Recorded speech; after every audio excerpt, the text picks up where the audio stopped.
गोपिका जीवनस्मरणं गोविंद गोविंद। सद्गुरु विठलदास महाराज की जय। కర్దమ ప్రజాపతికి దేవహూతికి కుమారుడిగా పుట్టిన కపిల వాసుదేవులు పైన దేవహూతి అమ్మ దగ్గర ఈ బ్రహ్మతత్వాన్ని తన మతమైన సాంఖ్యతత్వాన్ని ఉపదేశిస్తాను అని ప్రారంభించారు. నువ్వు సాధారణంగా చేసినావంటే అఖండంగా ఉండే ఆ పరమాత్మ దగ్గర వెళ్ళి చేరుకోకుండా మన శరీరం లోపల ఉండే జీవాత్మ అనేది ఇలా ఈ ప్రపంచంలో చుట్టుతూ ఉంది. దీనికి కారణం ఏమిటంటే ఈ శరీరం అనే ఒక ఆవరణం. ఈ శరీరం అనే ఈ ఆవరణాన్ని కానీ తీసేసినామంటే, ఈ జనన మరణ ప్రవాహాన్ని మాత్రం దీన్ని చీల్చి వేసేసినామంటే మనము ఈ అఖండంగా ఉండే పరమాత్మతో జీవాత్మ అనేది కలిసిపోతుంది. ఇక్కడ శరీరం లోపల ఉండే ఈ జీవాత్మను అఖండంగా ఉండే పరమాత్మతో వెళ్ళి చేర్చేదే ఆ బ్రహ్మ విద్య. ఆ బ్రహ్మ విద్యను యోగంతో భక్తితో వెళ్ళి చేర్చుకోవచ్చు అని చెప్పి దీనికి ఒక ఉదాహరణ కూడా ఇక్కడ పెద్దలంతా చెప్తారు. ఏమిటంటే ఆకాశం అనేది అఖండంగా ఉంది. ఇప్పుడు మనం ఒక కుండని తీసుకొచ్చి ఇక్కడ ఈ రూమ్లో పెట్టి దాన్ని ఇలా మనము తలకిందులుగా పెట్టినామంటే కుండ లోపల ఏముండదు, పైన ఉంటుంది, బయట ఏముండదు. అంటే ఇప్పుడు బయట ఉండే ఈ స్పేస్కి దీనికి ఆకాశం అని పేరు. ఆ కుండ లోపల కూడా ఏమీ లేదు కదా, దానికి ఆకాశం అని పేరు. ఈ బయట ఉండే ఆకాశం ఇది అఖండమైన ఆకాశం. ఆ కుండ లోపల ఉండే ఆకాశం ఘటాకాశం. ఈ కుండ లోపల ఉండే ఘటాకాశం ఎలాగైనా అఖండంగా ఉండే ఆకాశంతో చేరుకోవాలని ప్రయత్నిస్తుంది. కానీ ఎంత ప్రయత్నించినా వీలవ్వటం లేదు. ఎందుకంటే ఈ కుండ అనే ఆవరణం. అలాగనే ఈ శరీరం లోపల ఉండే జీవాత్మ అఖండమైన పరమాత్మతో వెళ్ళి కలవాలి అని ప్రయత్నిస్తుంది. కానీ ఈ శరీరం అనే ఆవరణం ఉన్నందువల్ల ఇది పరమాత్మతో కలిసేదానికి వీలు కావటం లేదు. దానివల్లనే ఇలా ఎన్నో సంవత్సరాలు పుడుతూ ఉంది. కానీ మనం ఈ కుండను కానీ బద్దలు కొట్టేసినామంటే నువ్వు వచ్చి ఈ లోపల ఉండే ఆకాశాన్ని తెచ్చి వదలసిన అవసరం లేదు. ఈ ఆకాశంలో అదిగానే కలిసిపోతుంది. అలాగనే నువ్వు ఈ జీవాత్మను పరమాత్మను దగ్గర వెళ్ళి ఇదేదో తీసుకెళ్ళి వదలాల్సిన అవసరం లేదు. ఈ ఆవరణంగా ఉండే శరీరాన్ని బద్దలు కొట్టినావంటే ఈ లోపల ఉండే జీవాత్మ పరమాత్మతో అఖండంగా కలిసిపోతుంది. ఆ కలిసేదానికి ఈ శరీరాన్ని పోగొట్టుకునేదానికే పైన నా తత్వమైన ఈ సాంఖ్యతత్వాన్ని బ్రహ్మ విద్యను నీకు ఉపదేశిస్తాను అని ప్రారంభిస్తున్నారు ఇక్కడ కపిల వాసుదేవులు. అలా పరబ్రహ్మమైన భగవంతుడు జగత్ సృష్టిని ప్రారంభించేటప్పుడు ఈ జీవాత్మని సృష్టించేటప్పుడు ఈ జీవాత్మ ఎలాగైనా భగవంతుని వచ్చి చేరుకోవాలి అనే ఒక విషయాన్ని స్వాభావికంగా దానికి ఉండేలాగానే భగవంతుడు సృష్టించాడు. ఇలా సృష్టించేటప్పుడు అవిద్యను కూడా దానితో పాటు సృష్టించినందువల్ల ఈ జీవాత్మకు ఈ వాసనాబలం అవిద్య పైన ఉన్నందువల్ల ఈ జ్ఞానాన్ని మరిచిపోయి భగవంతునిపై చేరుకోవాలి అనే జ్ఞానాన్ని మరిచిపోయి ఈ అవిద్యతో పాటు విషయ సుఖంలో దాంట్లో ఉండిపోయి ఆ సుఖం నుంచి వచ్చే సుఖంతో జీవిస్తూ ఇలా పంచేంద్రియములు ఆ ఇంద్రియాలకి కావాల్సింది చేసుకుంటూ దాంట్లో వచ్చే విషయ సుఖంతోనే ఇలా ఆనందపడిపోతూ ఈ భగవంతుని మరిచిపోయి జ్ఞాన మార్గంలో పోకుండా లోకంలో గొప్పమైన ఈ జ్ఞాన మార్గాన్నే ఇలా మోహం అనే ఒక ఆవరణం వచ్చి మన కళ్ళు కడపకుండా చేసేస్తుంది. అలాంటి మోహాన్ని పెట్టుకొని ఈ జీవాత్మ అనేది ఈ ప్రపంచంలో విషయ సుఖంలో ఉంటూ వృథా అయిపోతుంది. ఇలాంటి మోహం ఉన్నందువల్ల మోహంతో పాటు మన పుణ్యపాపములు చేసుకుంటూ ఈ విషయక సుఖంలోనే ఉంటున్నాం.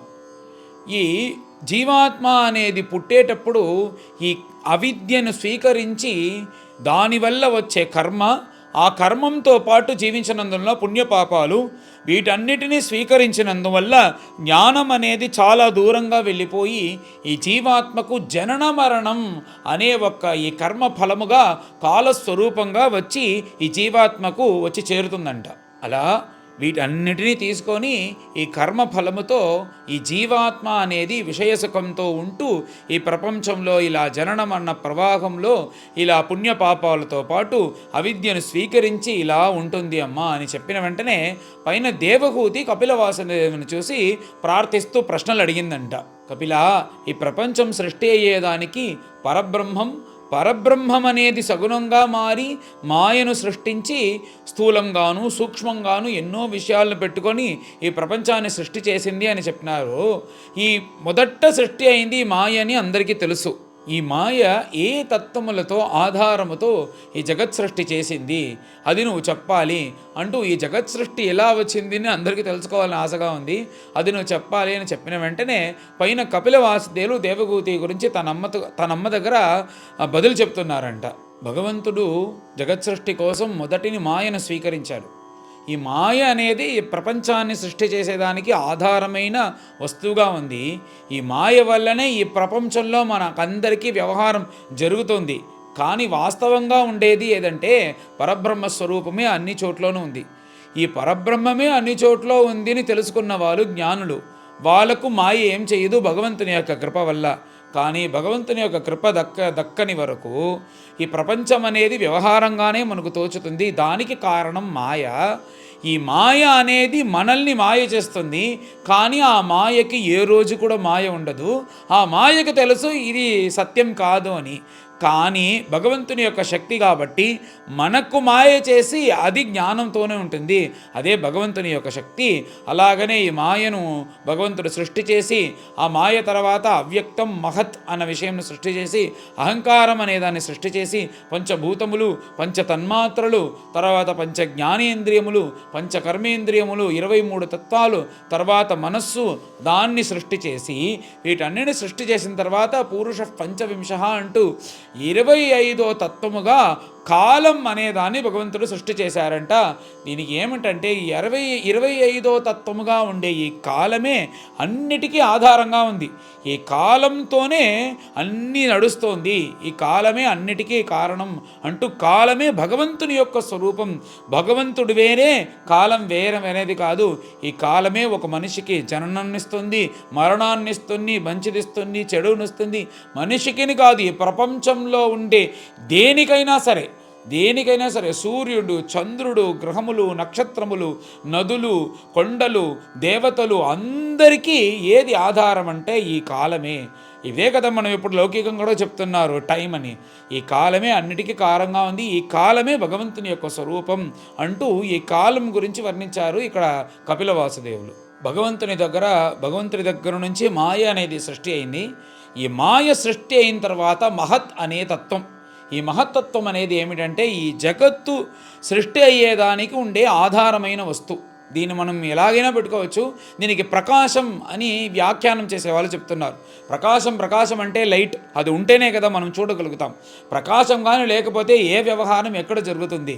ఇక్కడి నుంచి పల లక్షల కిలోమీటర్ల దూరంలో ఉండే నక్షత్రాలు కూడా మనకు కల్పిస్తుంది ఆ ప్రకాశం వల్ల. అందువల్ల ప్రకాశం అనేది లేకపోతే ఈ ప్రపంచం అనేది నడవదు. ఈ లైట్ అనేది చాలా ముఖ్యంగా ఉంది. అది మాయ సృష్టి అయిన వెంటనే ఈ ప్రకాశం అనేది సృష్టి అయింది. ఈ ప్రకాశం యొక్క ఆధారం ఏంటంటే పరిపూర్ణమైన సాత్వికమైన సత్వగుణం నుంచి ఇది సృష్టి అయింది అని ఈ మహత్తత్వం గురించి దేవగూతి దగ్గర కపిల వాసుదేవులు చెప్పారు. అలాంటి మహత్తత్వం నుంచి అహంకారతత్వం అనేది సృష్టి అయింది. ఈ అహంకారతత్వం అనేది శుద్ధ తామస గుణంతో సృష్టి అయింది అని చెప్తున్నారు. ఈ జగత్ సృష్టి అయిన తర్వాత జగత్ ప్రళయ కాలంలో ఈ అహంకారతత్వం మహత్తత్వంలో లయమవుతుంది. ఈ మహత్తత్వం మాయలో లయమవుతుంది.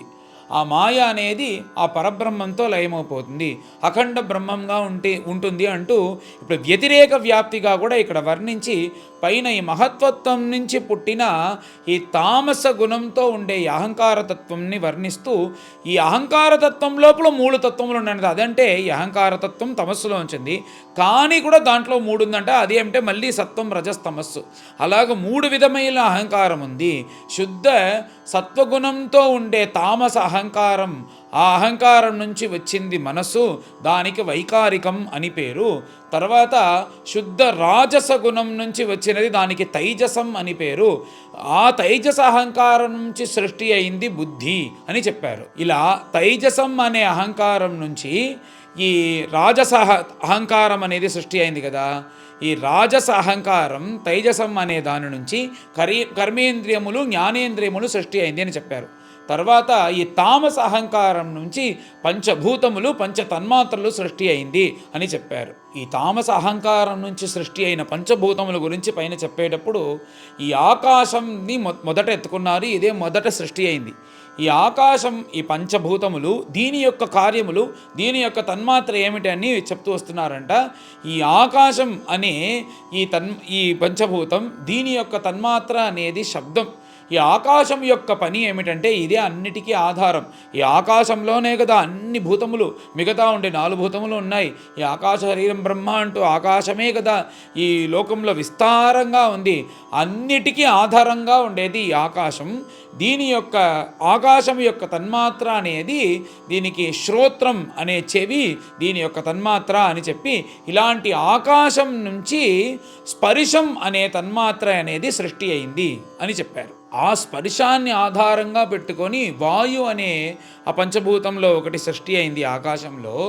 ఆ వాయు సృష్టి అయిన తర్వాత ఆ వాయుని జీవాత్మ, ఈ వాయుని కానీ మనం తెలుసుకోవాలంటే దానికి చర్మం అనే జ్ఞానేంద్రియాన్ని ఇచ్చి ఇలాగ ఇది సృష్టి అయిందని చెప్పి పైన ఆ భూతములు ఏ పని చేస్తుంది అని కూడా ఈయన వర్ణిస్తున్నారు కదా ఆశ్చర్యంగా. అలా చెప్పాడు. ఈ వాయు ఏమి చేస్తుంది ఈ ప్రపంచంలో అని ఆశ్చర్యంగా వర్ణించారు ఇక్కడ. ఈ వాయు యొక్క పని ఏమిటంటే ఇక్కడ నుంచి ఒక వస్తువుని తీసుకువెళ్ళి ఇంకో చోట్ల పెట్టడం ఈ వాయుని యొక్క పని అంట. దానివల్ల జరిగే పరిణామాలు ఇవన్నీ ఈ ప్రపంచంలో జరిగేది వాయు వల్లనే. ఎందుకంటే ఎక్కడో ఉండే మేఘాన్ని ఇలా ఆ వాయు తీసుకొచ్చి మనకు వర్షం పడేలాగా చేస్తుంది. ఎక్కడో ఉండే పక్షులు ఇలా ఎగిరి ఎగిరి అక్కడ ఇంకొక దేశానికే వెళ్ళేలాగా చేసేది ఈ వాయు యొక్క సహాయంతో. ఇలాగా అన్ని చోట్ల వాయు సంచారం ఉంటేనే కదా ఈ జగత్ అనేది జరుగుతోంది. అన్నీ ఇలా ఆ చోట్లో ఇక్కడ ట్రావెల్ పోస్ట్ మ్యాన్ లాగా ఆ పదార్థాలను వెళ్ళి పెట్టేదానికి ఆధారంగా ఉండే పని చేసేది అదే ఈ వాయుని యొక్క కర్తవ్యం.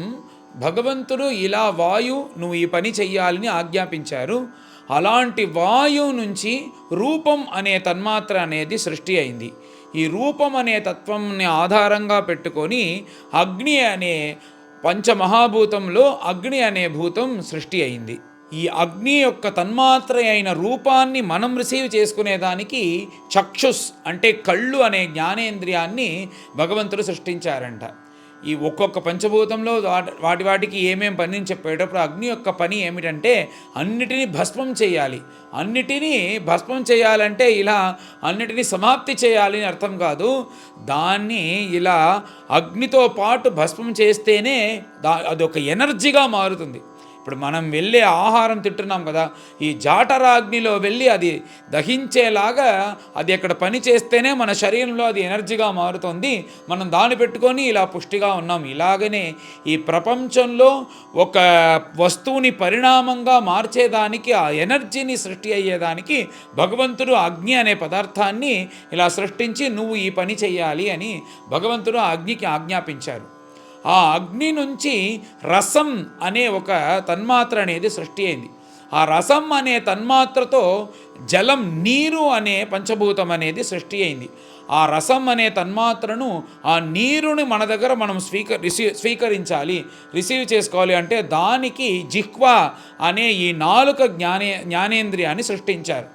ఈ జ్ఞానేంద్రియానికి ఉండే పని ఏమిటంటే రుచులన్నీ చూడటం. రుచులు అనేది, రుచి అంటే పల విధమైన రుచులు ఉన్నాయి కదా, స్వీట్గా ఉంటుంది, కారంగా ఉంటుంది, పులుపుగా ఉంటుంది, ఇలా పల విధమైన రుచులు ఉంటాయి కదా. ఈ రుచులను స్వీకరించేదానికి నాలుక. దీని యొక్క పని ఏమిటి అంటే ఏమిటంటే ఒక జీవాత్మను తృప్తిపరచాలి. తృప్తిపరిచేదే ఈ తన్మాత్ర యొక్క పని అంట. ఎందుకంటే తృప్తి అనేది మనకు కడుపు నిండా భోజనం చేస్తే దక్కదు. మనం రుచికరంగా భోజనం చేస్తేనే అది దక్కుతుంది. నువ్వు కడుపు నిండా భోజనం చేసినా కానీ రుచిగా లేకపోతే తిన్నట్టే లేదు సార్ కదా అంటాము. కానీ కొంచెం భోజనం చేసినా కానీ మనం తృప్తి అవుతాం కదా. ఈ తృప్తి మాత్రం ఈ జిహ్వా అనే నాలుక ఇస్తేనే. అది ఏమిటంటే ఈ తృప్తినిచ్చే పనిని ఆ నాలుకకి, ఆ జ్ఞానేంద్రియానికి భగవంతుడు ఇచ్చారంట. ఇలా ఒక్కొక్క పంచభూతంలో ఈ నీరు అనే పంచభూతములకు ఏమి కార్యం అంటే అందరికీ తృప్తినిచ్చేది. తర్వాత ఈ నీటి నుంచి ఒక గంధం అనే తన్మాత్ర అనేది సృష్టి అయింది. ఆ గంధంని తన్మాత్ర ఆధారంగా భూమి సృష్టి అయింది. ఈ గంధం అనే భూమి అనే తన్మాత్రం మనం రిసీవ్ చేసుకోవాలంటే మనకు ముక్కు అనే జ్ఞానేంద్రియాన్ని భగవంతుడిచ్చాడు. ఈ గంధంతోనే ఈ భూమిలో ఉండే ఏ విషయాలైనా ఈ గంధంతోనే పెట్టుకొని అదది మార్చుకుంటూ పరిణామాలతో అది మొక్కగాను బయటకు వచ్చి మనందరికి ఇస్తుంది అని దీనికి ఆధారం గంధం అని ఇక్కడ ఈయన ఇలా వర్ణించారు. ఇలా పంచభూతములు దాని యొక్క కార్యములన్నీ వర్ణించి పైన జగత్ సృష్టి గురించి చెప్పేదానికి ప్రారంభిస్తున్నారు. ఇలా ఆ పరబ్రహ్మం ఈ పంచభూతములు ఈ తత్వములు అన్నీ సృష్టి చేసి ఇలా పెడితే ఒక్కటి కూడా కదలకుండా అక్కడక్కడ అలాగే ఉందంట. వెంటనే భగవంతుడు దాన్ని అన్నీ కలిపి ఒక అండం లాగా చేసి దాంట్లో పెట్టుకొని భగవంతుడు ఈ ప్రపంచాన్నే సృష్టించి పరిపాలిస్తున్నాడు. అదే ఆ భగవంతుని యొక్క గొప్ప అని చెప్పి ఇలాంటి విషయాలు అన్నీ కలిసి ఒక విరాట్ పురుషునిగా మారింది అంటూ ఈయన ఇక్కడ వర్ణించారు. ఏమిటంటే దేవతలు, మనుష్యులు, నదులు, పక్షులు, సూర్యుడు, చంద్రుడు, త్రిమూర్తులు, దేవతలు, ఓషధులు అన్నీ కలిసి ఒక విరాట్ రూపంగా మారినది. అదే విరాట్ స్వరూపమని వర్ణిస్తాం కదా. ఇప్పుడు మనం చూసినామంటే విరాట్ రూపం అంటే ఏదో ఒక 1000 తలలు, సహస్ర చేతులు, సహస్ర కరములు ఇలా చూస్తాం కదా. ఇలా ఉండదంట. దగ్గరికి వెళ్ళి చూస్తే అది నదిగాను, ఓషధిగాను, భూమిగాను, పర్వతముగాను, అగ్నిగాను ఇలా ఉంటుందంట. ఆ శరీరం అనేది మనం ఇప్పుడు చూసినామంటే బయట నుంచి చూసినామంటే అది సాధారణ శరీరంగా ఉంటుంది. ఇలా విరాట్ రూపంగా మారింది. విరాట్ రూపంగా మారిన తర్వాత అది చలనం లేకుండా ఉన్నిందంట. చలనం లేకుండా ఉండే దాంట్లో ఒక్కొక్కరు ఒక్కొక్క విషయం లోపలికి వెళ్ళి చలనం లేని ఆ విరాట్ స్వరూపాన్ని ఆ గర్భోదక జలంలో ఎలాగైనా మేము దానికి చైతన్యాన్ని ఇస్తామని అందరూ పైన ప్రయత్నిస్తారంట. అదే ఈ అధ్యాయంలో వస్తుంది. నోదతిష్ఠత్ తదా విరాట్, నోదతిష్ఠత్ తదా విరాట్ అని. ఇలా ఒక్కొక్కరు ప్రయత్నించినా కానీ ఎవరు వీళ్ళు ప్రయత్నించారు వీళ్ళవ్వలేదు, వీళ్ళు ప్రయత్నించారు వీళ్ళవ్వలేదు అని వస్తుంది. చివరిగా ఒక్కరు వచ్చి ఆయన్ని ఇలా చైతన్యాన్ని ఇచ్చి ఆయన నిలపబెడతారో అది ఎవరని పైన చూస్తామో అదే అధ్యాయంలో వస్తుంది. మొట్టమొదటి ఈ విరాట్ స్వరూపం ఇలా చలనం లేకుండా ఉండేటప్పుడు అగ్ని భగవంతుడు వాక్కు లోపలికి వెళ్ళి నేను వెళితే ఇతనికి చలనం వస్తుంది, చైతన్యం వస్తుంది అని లోపలికి వెళితే ఆయన వెళ్ళినాడంట. కానీ చలనం రాలేదంట, చైతన్యం రాలేదంట. వెంటనే సూర్య భగవంతుడు నేను కళ్ళు లోపలికి వెళ్తాను, కళ్ళు లోపలికి వెళ్ళి ఎలాగైనా నేనే కదా అందరినీ వచ్చి ఇలా లేపేది తెల్లవారిలో, నేను లోపలికి వెళ్ళి ఆయన లేచి చైతన్యాన్ని ఇచ్చి ఆయన లేచి నిలబెడతాను అని ఇలా ఆవేశంగా లోపలికి పోతే అప్పుడు కూడా విరాట్ స్వరూపి కదలలేదు. వెంటనే వాయువు నేను నా శ్వాసం వల్లే అందరూ జీవిస్తున్నారు, నేను వెళ్ళి నా శ్వాసం ద్వారా అతనికి నేను వచ్చి ఆయన చైతన్యాన్ని ఇస్తానని ముక్కు ద్వారా లోపలికి వెళితే అప్పుడు ఆయన లేవలేదంట. దిక్కులన్నీ కలిసి ఏం చేసిందంటే ఆ విరాట్ స్వరూపుని యొక్క చెవుల ద్వారా లోపలికి వెళ్ళి మేం లేపేస్తామని ప్రయత్నించింది. ఆ దిక్కుల వల్ల కూడా వీలవ్వలేదు.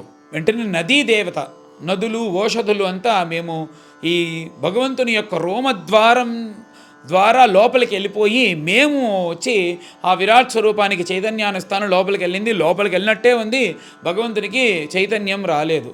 తర్వాత ఈ మృత్యుదేవుడు ఉన్నాడు కదా యమధర్మరాజా, నేను అపాన ద్వారం లాగా లోపలికి వెళ్ళి చైతన్యాన్ని ఇస్తాను ఎలాగైనా లోపలికి వెళ్తే అప్పుడు కూడా విరాట్ స్వరూపం కదలలేదు.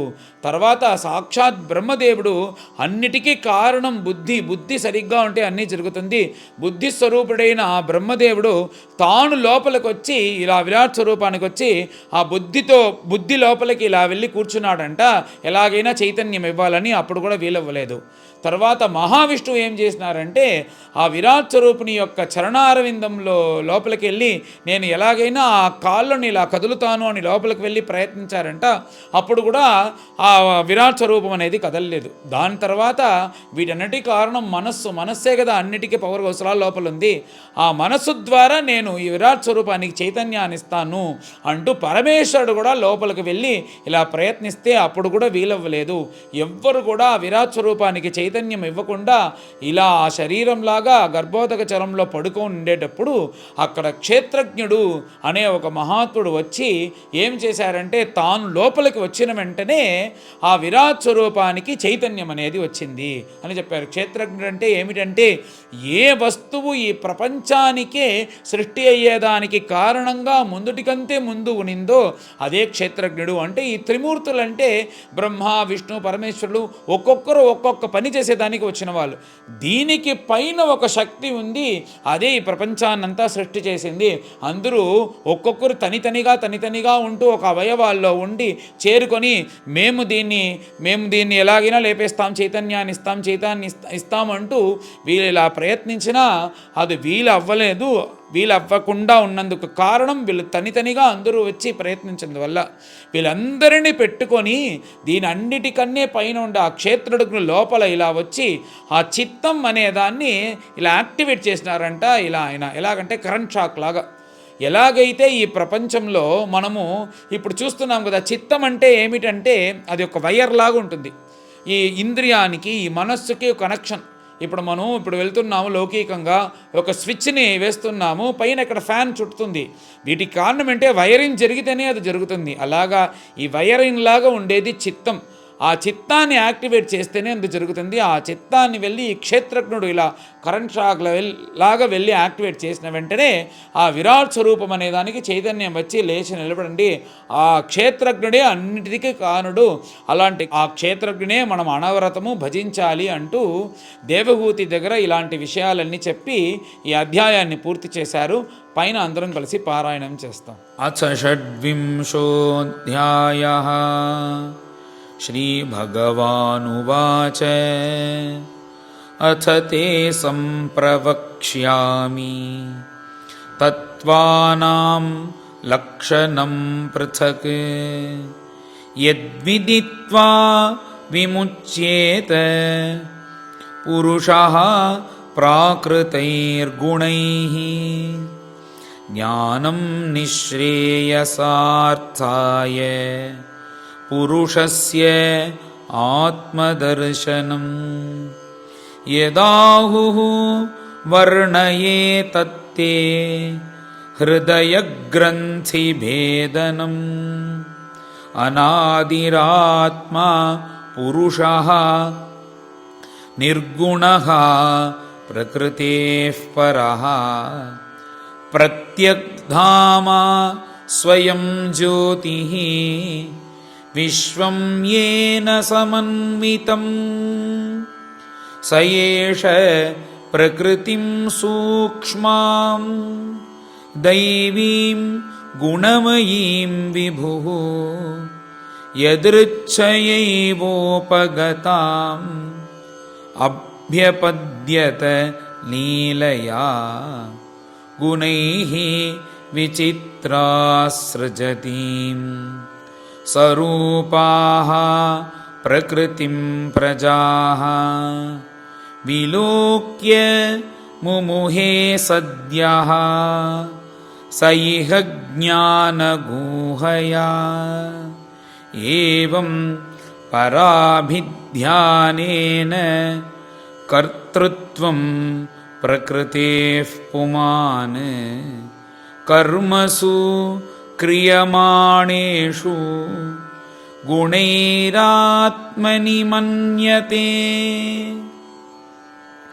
तदस्य संसृतिर्बन्धः पारतन्त्र्यं च तत्कृतं भवति अकर्तुरीशस्य साक्षिणो निर्वृतात्मनः कार्यकारणकर्तृत्वे कारणं प्रकृतिं विदुः भोक्तृत्वे सुखदुःखानां पुरुषं प्रकृतेः परम् देवहूतिरुवाच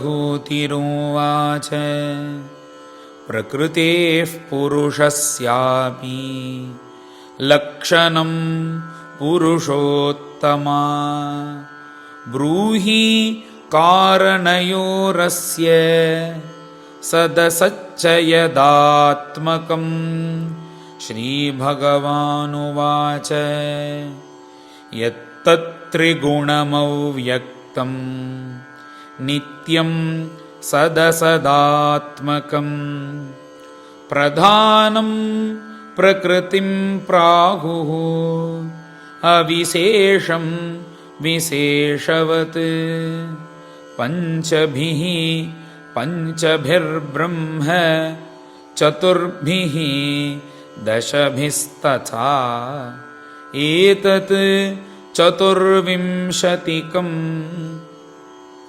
गणं प्राधानिकं विदुः महाभूतानि पञ्चैव भूरापो अग्निः मरुन्नभः तन्मात्राणि च तावन्ति गन्धादीनि मतानि मे इन्द्रियाणि दशश्रोत्रं त्वग्दृक् रसननासिकाः वाक्करौ चरणौ मेढ्रं पायुः दशम उच्यते मनोबुद्धिः अहङ्कारः चित्तमिति अन्तरात्मकं चतुर्धा लक्ष्यते भेदः वृत्त्या लक्षणरूपया एतावानेव संख्यातः ब्रह्मणः सगुणस्यः सन्निवेशो मया प्रोक्तः यः कालः पञ्चविंशकः प्रभावं पौरुषं प्राहुः कालमेके यतो भयम् अहङ्कार विमूढस्य कर्तुः प्रकृतिमीयुषः प्रकृतेर्गुणसाम्यस्य निर्विशेषस्य मानवी चेष्टायतस्य भगवान् काल इति उपलक्षितः अन्तः पुरुषरूपेण कालरूपेण यो बहिः समन्वेत्येष सत्त्वानां भगवान् आत्ममायया दैवात् क्षुभितधर्मिण्यां स्वस्यां योनौ परः पुमान् आधत्तवीर्यं सासूत महत्तत्त्वं हिरण्मयं विश्वम् आत्मगतं व्यञ्जन् कूटस्थः जगदङ्कुरः स्वतेजसा अपिबत् तीव्रम् आत्मप्रस्वापनं तमः यत्तत् सत्त्वगुणं स्वच्छं शान्तं भगवतः पदं यदाहुः वासुदेवाख्यं चित्तं तत् महदात्मकं स्वच्छत्वम् अविकारित्वं शान्तत्वमिति चेतसः वृत्तिभिः लक्षणं प्रोक्तं यथापां प्रकृतिः परा महत्तत्त्वात् विकुर्वाणात् भगवद्वीर्यसम्भवात् क्रियाशक्तिः अहङ्कारः त्रिविधः समपद्यत वैकारिकः तैजसश्च तामसश्च यतो भवः मनसश्चेन्द्रियाणां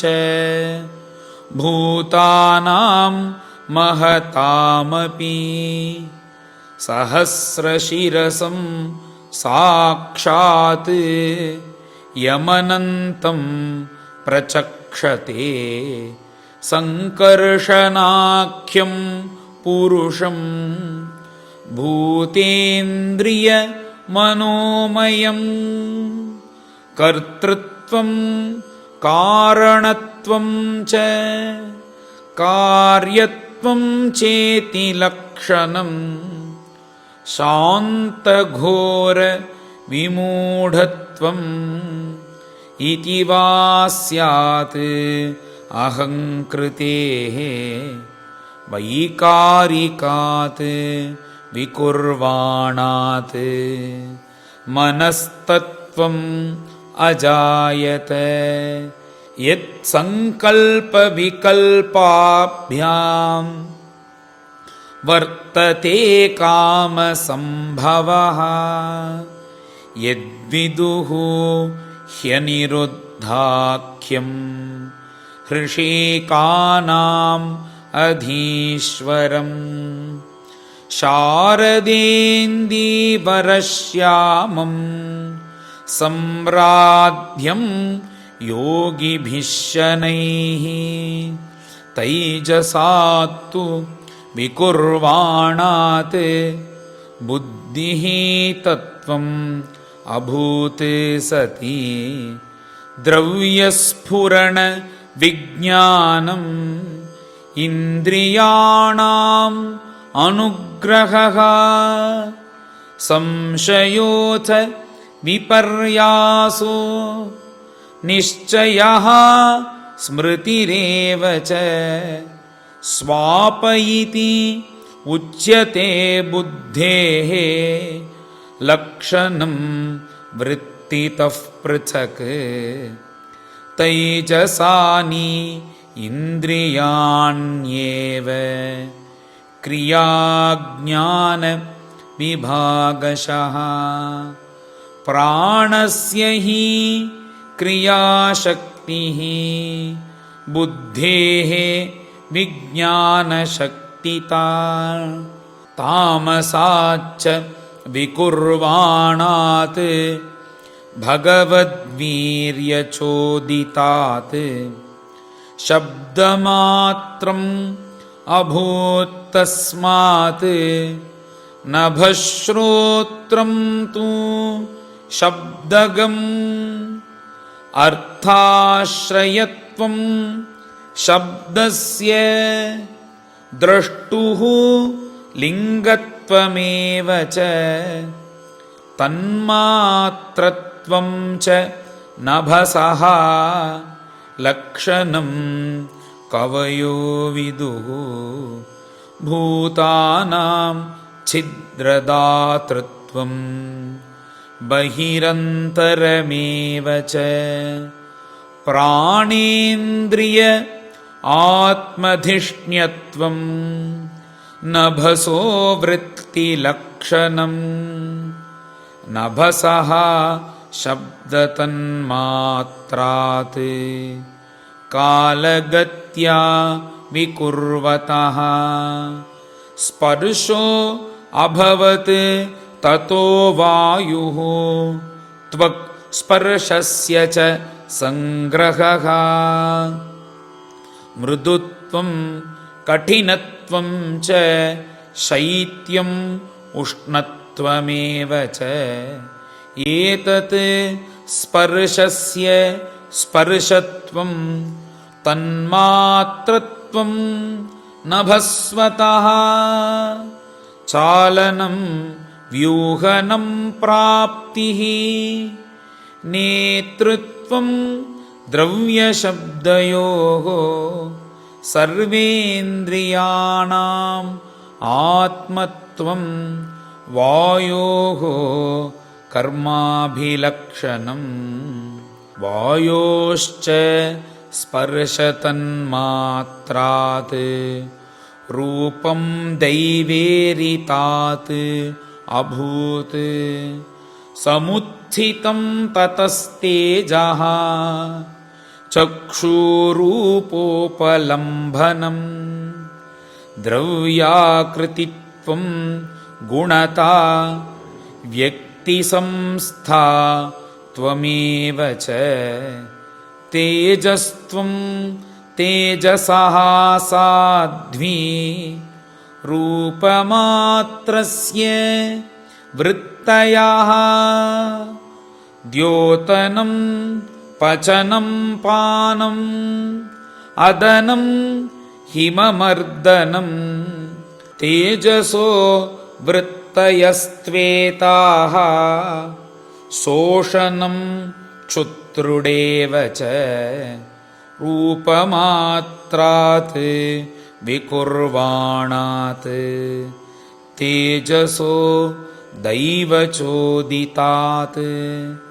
रसमात्रम् अभूत्तस्मात् अम्भोजिह्वा रसग्रहः कषायः मधुरस्तिक्तः कट्वम्लः इति नैकधा भौतिकानां विकारेण रस एको विभिद्यते क्लेदनं पिण्डनं तृप्तिः प्राणान् आप्यायनोन्दनं तापापनोदो भूयस्त्वम् अम्भसो वृत्तयस्त्विमाः रसमात्रात् विकुर्वाणात् अम्भसो दैवचोदितात् गन्धमात्रमभूत् तस्मात् पृथ्वीघ्राणस्तु गन्धगः करम्भपूति सौरभ्यः शान्तोग्राम्लादिभिः पृथक् द्रव्यावयव वैषम्यात् गन्ध एको विभिद्यते भावनं ब्रह्मणस्थानं धारणं सद्विशेषणं सर्वसत्त्वगुणोद्भेदः पृथिवी वृत्तिलक्षणं नभोगुणविशेषोऽर्थः यस्य तत् श्रोत्रमुच्यते वायोर्गुणविशेषोऽर्थः यस्य तत्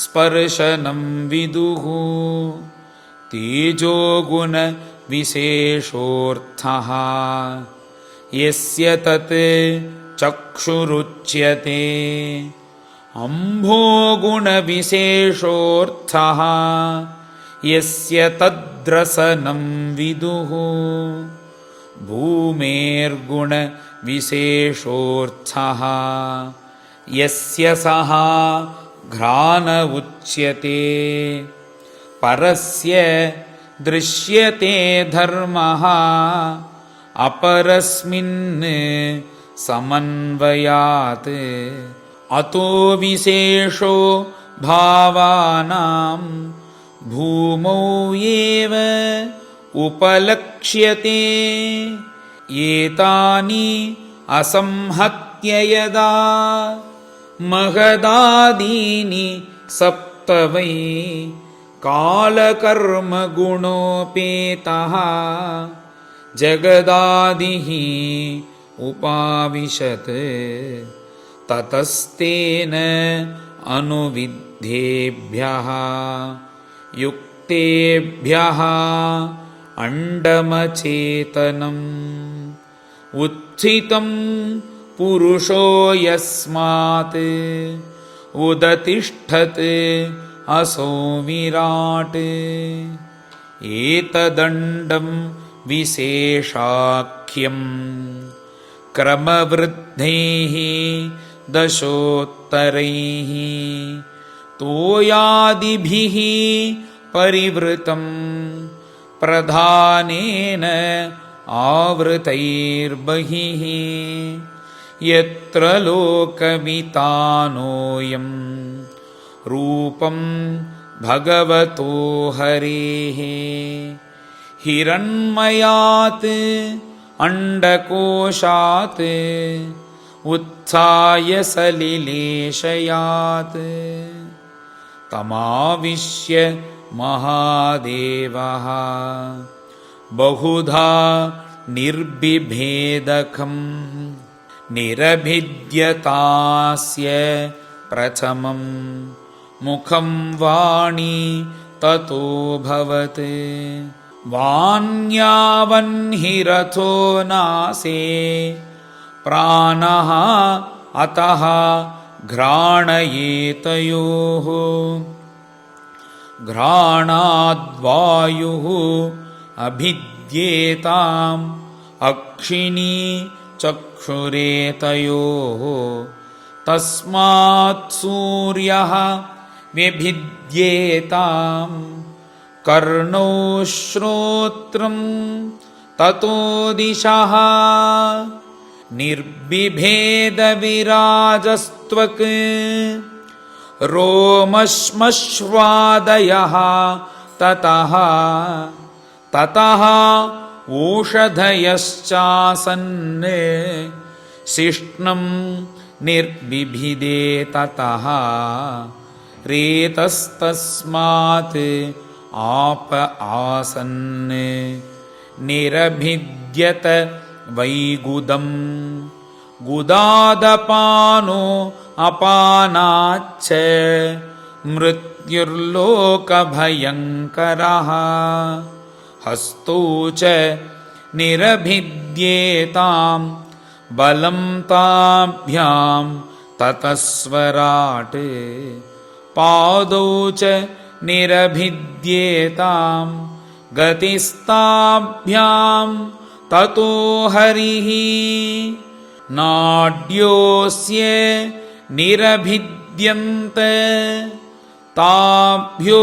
लोहितमाभृतं नद्यस्ततः समभवत् उदरं निरभिद्यत क्षुत्पिपासे ततस्यातां समुद्रस्तु एतयोरभूत् अथास्य हृदयं भिन्नं हृदयात् मन उत्थितं मनसः चन्द्रमा जातः बुद्धिर्बुद्धेः गिरां पतिः अहङ्कारः ततो रुद्रः चित्तं चैत्यस्ततो भवत् एते हि अभ्युत्थिता देवाः नैवास्य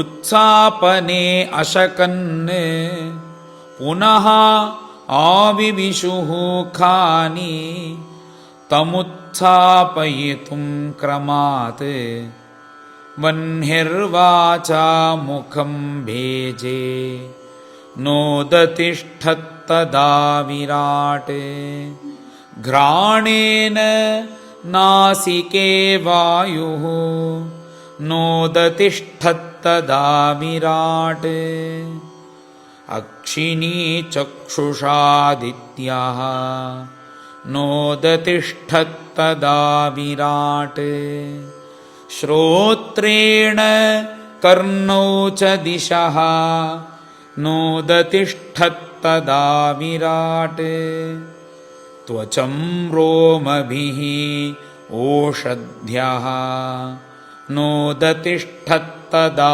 विराट् रेतसा शिष्णमापस्तु नोदतिष्ठत्तदा विराट् गुदं मृत्युरपानेन नोदतिष्ठत्तदा विराट् हस्तौ इन्द्रो बलेनैव नोदतिष्ठत्तदा विराट् विष्णुर्गत्यैव चरणौ नोदतिष्ठत्तदा विराट् नाडीर्नद्यः लोहितेन नोदतिष्ठत्तदा विराट् क्षुत्रुभ्याम् उदरं सिन्धुः नोदतिष्ठत्तदा विराट् हृदयं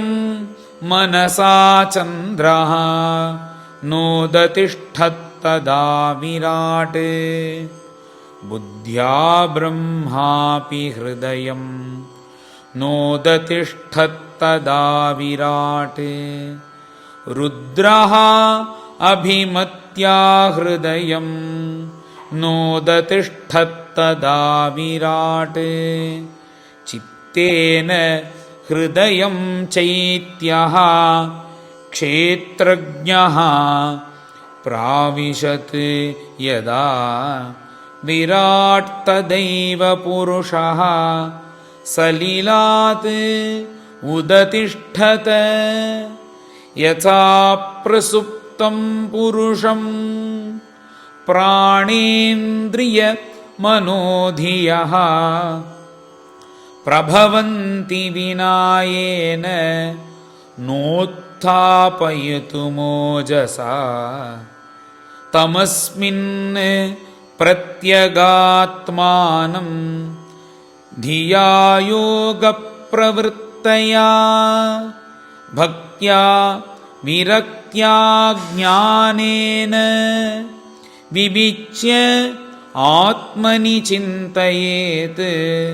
श्रीहरये नमः। इति श्रीमद्भागवते महापुराणे तृतीयस्कन्धे तत्त्वसमाम्नाये षड्विंशोऽध्यायः। गोपिका जीवनस्मरणं गोविन्द गोविन्द। सद्गुरु विठ्ठलदास महाराज की जय।